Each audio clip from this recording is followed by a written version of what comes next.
అమీర్పేట కానీ బెంగళూరు కానీ ఈ యొక్క ఐటీ ట్రైనింగ్ ప్లేసెస్కి వచ్చినప్పుడు చాలామంది స్టూడెంట్స్ ఒక కోర్సును సెలెక్ట్ చేసుకుంటారు. ఆ కోర్సును సెలెక్ట్ చేసుకున్న తర్వాత ఆ కోర్సును సెలెక్ట్ చేసుకున్నప్పుడు వాళ్ళు ఒక ఇన్స్టిట్యూట్లో జాయిన్ అయ్యేటప్పుడు ఆ ఇన్స్టిట్యూట్ వాళ్ళు ఇప్పుడు వాళ్ళకి ఆ స్టూడెంట్కి ఈ యొక్క కోర్సు డ్యూరేషన్ 4 months అని చెప్తారు.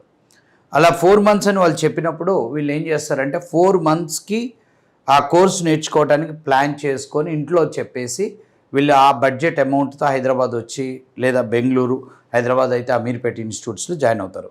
జాయిన్ అయిన తర్వాత వాళ్ళ పేరెంట్స్కి అండ్ ఈ యొక్క స్టూడెంట్స్కి ఏమైనా ఒక ప్లాన్ ఉంటుందంటే ఈ 4 నెలలు లేదా ఈ 5 నెలల్లో వీళ్ళు ఈ కోర్సు నేర్చుకుంటారు. ఈ కోర్సు నేర్చుకున్న తర్వాత ఇమీడియట్గా సాఫ్ట్వేర్లో జాబ్ వస్తుంది.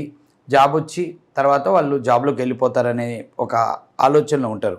బట్ ఇక్కడే ఒక చిన్న ప్రాబ్లం ఉంది. ఏంటంటే ఈ యొక్క సాఫ్ట్వేర్ కోర్సు లెర్నింగ్ ప్రాసెస్ అనేది ఒక్క ట్రైనింగ్తో సరిపోదు.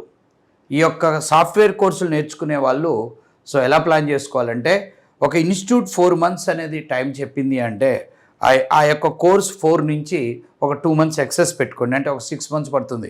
ఏ కోర్స్ అయినా ఏ ప్లాన్ అయినా ఇప్పుడు మనం ఒక ఊరు వెళ్ళాలనుకుంటాం. మనం ఏమనుకుంటాం అంటే 3 hours అనుకుంటాం అనుకుంటాం.